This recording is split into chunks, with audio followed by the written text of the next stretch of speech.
उत्तर प्रदेश के बाराबंकी से है, जहां पर तहसील रामसनेही घाट क्षेत्र के दांदूपुर गांव में गोमती नदी के तट पर भगवान राम के वनवास से जुड़े अवशेष राम भक्तों एवं स्थानीय श्रद्धालुओं की आस्था का केंद्र बने हुए हैं।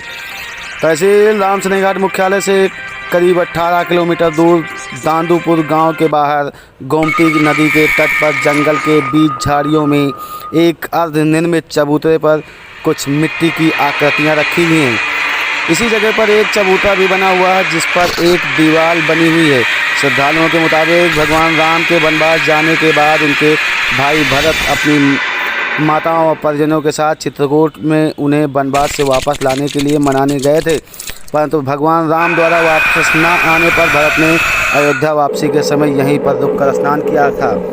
इन सभी दावों की पड़ताल के लिए राष्ट्रगुरु न्यूज़ के चेयरमैन राम बाबू मिश्रा पहुँचे हैं बाराबंकी के दांदूपुर गांव से गोमती नदी के टीले पर स्थित भीषण जंगल के बीच उस स्थान तक। तस्वीरें आप देख सकते हैं राष्ट्रगुरु न्यूज़ पर।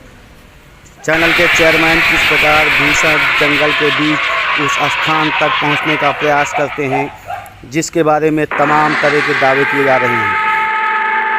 तो जंगल के बीच राष्ट्रगुरु न्यूज़ की टीम पहुंची उस स्थान पर, जहां पर जंगल को देखकर टीम को थोड़ी सी घबराहट ज़रूर हुई, लेकिन राष्ट्रगुरु न्यूज़ की टीम उन सभी दावों की पड़ताल करने के लिए जंगल के बीच स्थित उस स्थान तक पहुंची गई, जिसके बारे में तमाम तरह के दावे किए जा रहे थे। उन सभी दावों में राष्ट्रगुरु न्यूज़ के चेयरमैन रामबाबू मिश्रा की पड़ताल में क्या है। स्थान पर श्रद्धालुओं की काफ़ी भीड़ देखी गई। पूजा पाठ करने आए श्रद्धालुओं ने राष्ट्रगुरु न्यूज़ की टीम को वहां के बारे में विस्तार से बताया। वहां पर दर्शन के लिए आए कुछ साधु संतों ने भी तमाम तरह के दावे किए। उन सभी दावों की पड़ताल में जो आया सामने, देखिए वीडियो जर्नलिस्ट कपिल तिवारी के साथ राष्ट्रगुरु न्यूज़ के चेयरमैन राम बाबू मिश्रा की ये खास रिपोर्ट।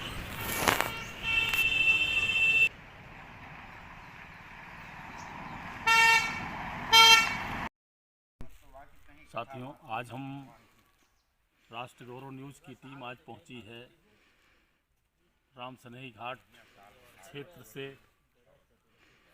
करीब 20 किलोमीटर दूर उत्तर पूर्वी छोर पर जो बाराबंकी और अमेठी जनपद की सीमा पर स्थित है दांदूपुर गांव गोमती नदी के तट पर स्थित है। और गोमती नदी के किनारे ही राजा रमन्ना, जो एक बहुत ही महत्वपूर्ण स्थान है, कहते हैं कि भगवान राम का ये स्थान है। और इस स्थान पर कभी वनवास काल में यहाँ पर भगवान राम का भी पदार्पण हुआ था। किंवदंतियों के अनुसार ये भी कहा जाता है कि भरत जब भगवान राम को चित्रकूट से मना करके लौट रहे थे, तो इस स्थान पर थोड़ी देर के लिए आए थे। रामायण में चौपाई एक है कि सई उतर गोमती नहाए, चौथे दिवस अवधपुर आए। लोग उस चौपाई को इस स्थान से जोड़ रहे हैं। सई नदी उतरने के बाद गोमती नदी, और गोमती नदी के ठीक बगल में स्थित यह स्थान आज यहाँ के लोगों के लिए एक आस्था और विश्वास का स्थान बना हुआ है।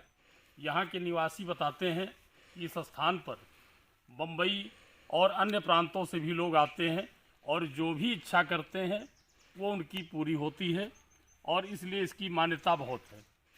साथियों, ये है जंगल बहुत बड़ा है, 64 बीघे का करीब जंगल है, जो गोमती नदी के ठीक किनारे स्थित है। और उसके बीचों बीच में झाड़ियों में एक मंदिर बना हुआ है, जो राजा रमन्ना भगवान के नाम से जाना जाता है। कुछ लोग इसे बगल में स्थित बाबा टीकाराम धाम से भी जोड़ते हैं। उनका कहना है कि बाबा टीकाराम और राजा रमन्ना ये दोनों भाई थे।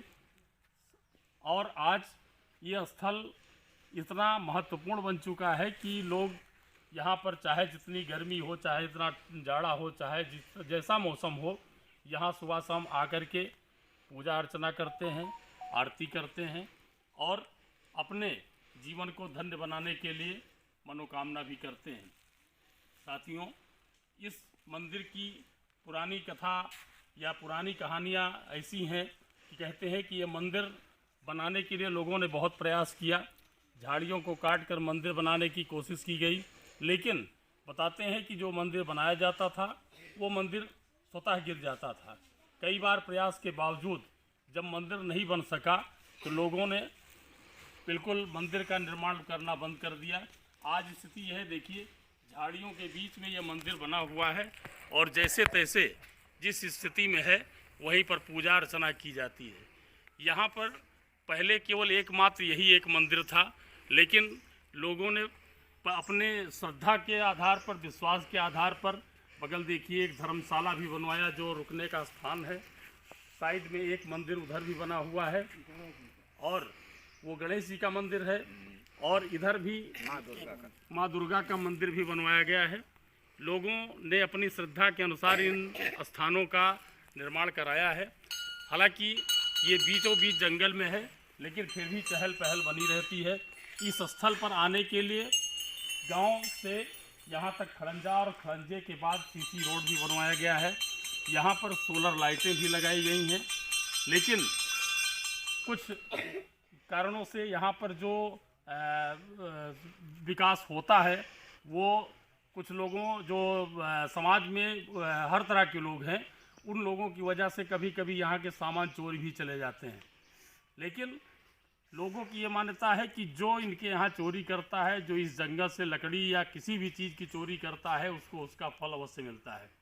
ऐसे में लोग डरते भी हैं, लेकिन कुछ निडर लोग वैसा काम करते भी हैं। आज हम यहाँ पर आए हुए हैं और यहाँ के मंदिर के संबंध में यहाँ के जो पुजारी हैं उनसे भी बात करेंगे कि आखिर क्या है इसकी मान्यता।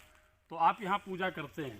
इतने दिन के मतलब अभी तो बुजुर्ग आदमी की बता सकते थे साहब, हम क्या बताएं, हम नहीं बता पाए। नहीं तो इतनी श्रद्धा से आप पूजा कर रहे हैं, आपके पिताजी भी करते थे, तो कुछ मन में क्या है कि इसकी कितना महत्व है? मनोकामना, अरे मनोकामना का यहाँ जो कोई अच्छा। आता है देखो साहब, खींच लीजिए, जितने लोग आते हैं तो उनकी मनोकामना पूर्ण करते हैं। चाहे स्थान पे अब मंदिर बनाने के लिए लोग आए थे तो हमने कहा मंदिर अगर आपको बनवाना तो झाली नहीं काटना सरकार, बाहर से अपन निकाल करके बड़ा मंदिर बना करके यहाँ सामने आप जैसा मतलब तो कहीं बहुत पैसा लगेगा, तो हम कहा इसी गांव के हैं? बाहर के लोग। अच्छा, तो कहाँ के रहने वाले हैं? देवीगंज चौराहा। देवीगंज। तो यहाँ पर इस स्थान पर अक्सर आते हैं? हाँ, हम पूरा कहीं बहुत। अच्छा, तो क्या इसके मामले में क्या मान्यता है आपकी इस मंदिर के मामले में? राजा राम बाबू क्या जानते हैं इनके बारे में? क्या बताया गया आपको इनके महत्व के बारे में अब तक? महत्व बहुत है। अच्छा, हम चलिए, ये थे यहाँ के कुछ लोग जो यहाँ पर मंदिर पर आए हुए थे, जिससे तमाम जानकारियाँ मिली हैं। और यह मंदिर अपने आप में एक बड़े ही सुरम्य स्थल पर बना हुआ है। अगर इसकी थोड़ी भी व्यवस्था कराई जाए और सरकारी स्तर पर इसका विकास कराया जाए तो बहुत ही अच्छा स्थान पर्यटन के दृष्टिकोण से भी ये बन सकता है, क्योंकि गोमती नदी के किनारे है। ज़रूरत है इसके विकास की, और विकास अगर इसका होगा तो निश्चित है क्षेत्र के लोगों का उसका लाभ मिलेगा। नहीं, जंगल के बीच उस स्थान पर दर्शन करने आए तमाम श्रद्धालुओं व साधु संतों से भी राष्ट्र गौरव न्यूज़ की टीम ने जानकारियां हासिल की।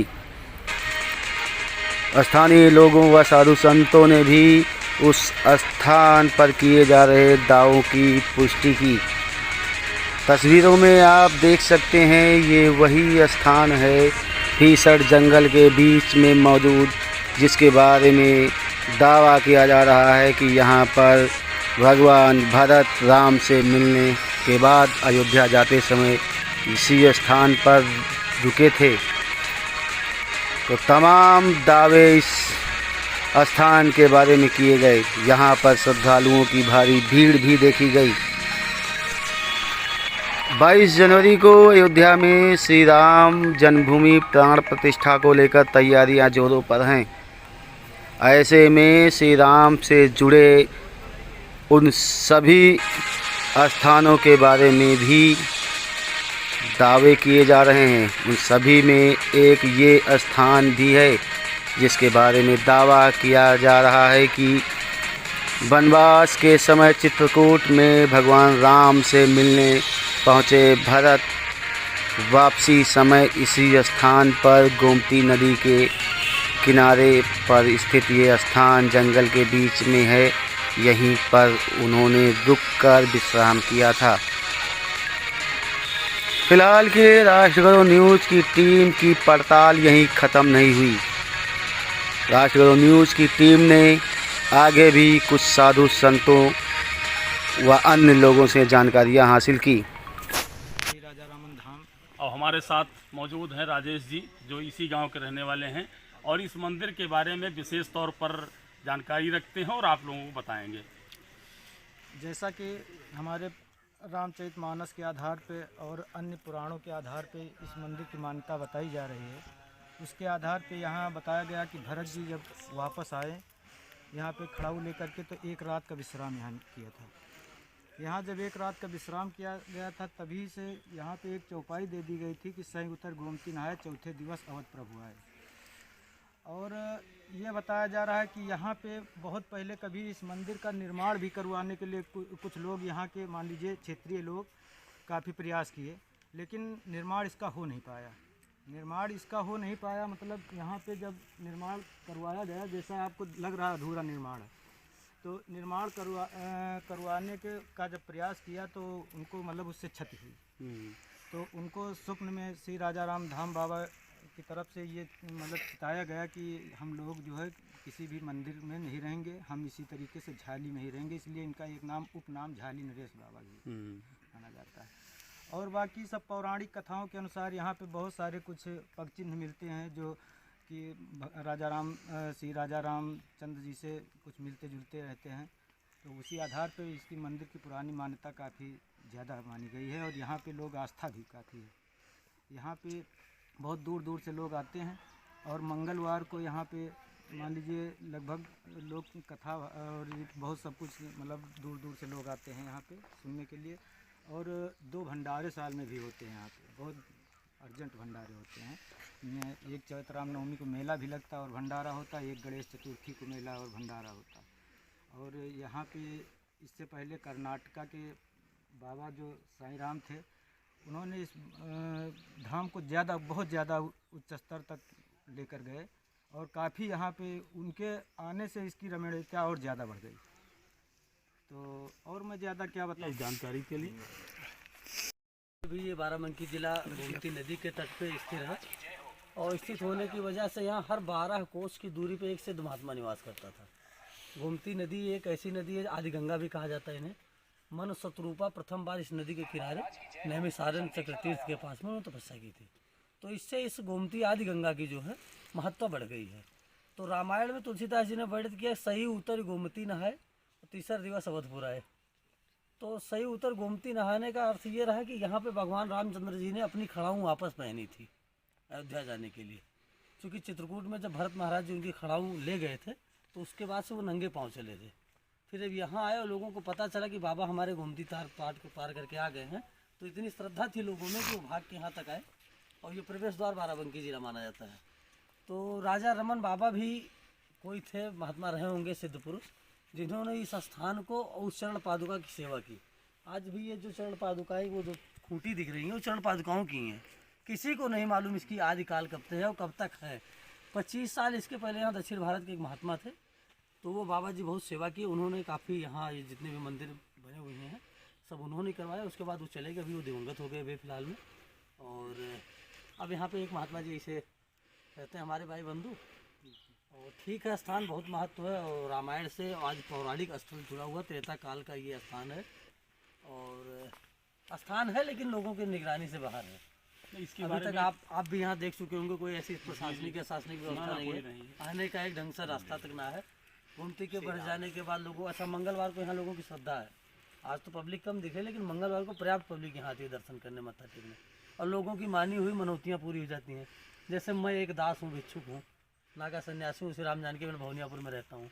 तो मैंने भी बाबा से अरदास मांगी थी, बाबा तुम्हारे शरण में आया हूँ और मेरे मठ का मामला निपटा दो, क्योंकि यहाँ से जस्ट निकलते ही मेरे मठ की भूमि है 12 बीघे। तो उसके भी थोड़ा सा प्रलोभन तो है ही है कि भाई अपनी ज़मीन भी देखने चलाता हूँ, बाकी महापुरुष है, इनके दर्शन हो जाए, जीवन कल्याण है। एक मान्यता है महाराज जी के बारे में कि जैसे अभी आपने एक चौपाई सुनाई कि सही उत्तरी गोमती नहाए, चौथे दिवस अवधपुर आए, तो इसके बारे में कहा जाता है कि भरत जी जब चित्रकूट मना करके लौट रहे थे तो सई नदी चूँकि प्रतापगढ़ रायबरेली होकर निकल दी है और उसके बाद ये गोमती है, सई के बाद गोमती उतरे और यहाँ थोड़ी देर के लिए रुके और उसके बाद अयोध्या। लेकिन उस चौपाई का वर्णन कहाँ, आप इसके छोड़ दीजिए। वापसी में है, वापसी में श्री रामचंद्र जी के वापसी में, तो जब रामचंद्र जी नहीं, भरत जी की वापसी में है, जब भरत जी वापस लौटे हैं तब ये चौपाई। थोड़ा सा एक बार फिर से करिएगा, हम भी थोड़ा सा चलिए हम देख लेंगे, क्योंकि इस चौपाई का ही ध्यान है मुझे और बहुत विस्तृत रूप से मैं नहीं बता सकता, लेकिन ये चौपाई इसी के लिए विदित है, इसी स्थान के लिए विदित है। वो भरत जी के लिए हो, राम जी के लिए हो, और दोनों भाइयों में कोई अंतर नहीं। जैसे राम और शिव में कोई अंतर नहीं, ऐसे भरत और राम में कोई अंतर नहीं। एक मोक्ष कहे गए हैं,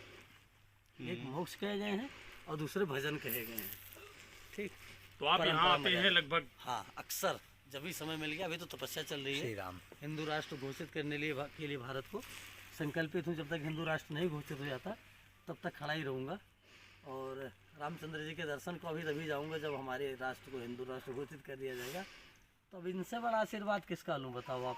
चूँकि ऐसे स्थल पर बना है, गोमती नदी के किनारे है, बड़ा अच्छा सुरम्य स्थल भी है और स्थान भी बहुत ज़्यादा है। 64 बीघे लिखा पढ़ी में जमीन के नाम है। अभी तो काफ़ी अतिक्रमण कर लिया लोगों ने, नहीं वो तो दबा रखा है चौतरफा, लेकिन अगर सरकारी स्तर पर इसको कुछ विकसित किया जाए और पर्यटन के दृष्टिकोण से इसको बढ़ावा दिया जाए तो क्या। अब अगर तो सनातन संबंधी और मठ मंदिर के मतलब के लिए उत्थान के लिए अगर सरकार है तो करनी चाहिए। टीका रामन और अन्य स्थानों पे किया। ये राजा रामन, यहाँ लोग कहावत में राजा रामन स्थान कहते हैं, लिखा पढ़ी में इसका नाम राजा रामचंद्र स्थान है। और ये किंवदंती है यहाँ की कि भगवान श्री राम को चित्रकूट से जब मनाने गए थे और वहाँ से वापस लौटे तो भगवान राम की खड़ाऊ लेकर के भरत जी यहाँ आए थे गोमती पार करके, और यहीं उन्होंने खड़ाऊ रखा था, स्नान किया था। तो इसलिए इस स्थान पर खड़ाऊ की पूजा होती है, और इसीलिए इस स्थान को चूँकि रामचंद्र जी का खड़ाऊ रखा गया था तो उन्हीं के नाम से इस स्थान का नाम राजा रामचंद्र स्थान है। एक चौपाई है कि सही उत्तर गोमती नहाए, चौथे दिवस अवधपुर आए। ये चौपाई भी रामचरितमानस की ये साबित करती है कि यह स्थान वही स्थान है जहाँ पर भगवान राम जी के छोटे भाई भरत जी वापस लौट करके उन्होंने खड़ाऊ यहाँ रखा था। और यहाँ प्रत्येक वर्ष यहाँ भागवत कथा होती है, लोग मुंडन कराते हैं, लोगों की यहाँ बहुत श्रद्धा है और इसे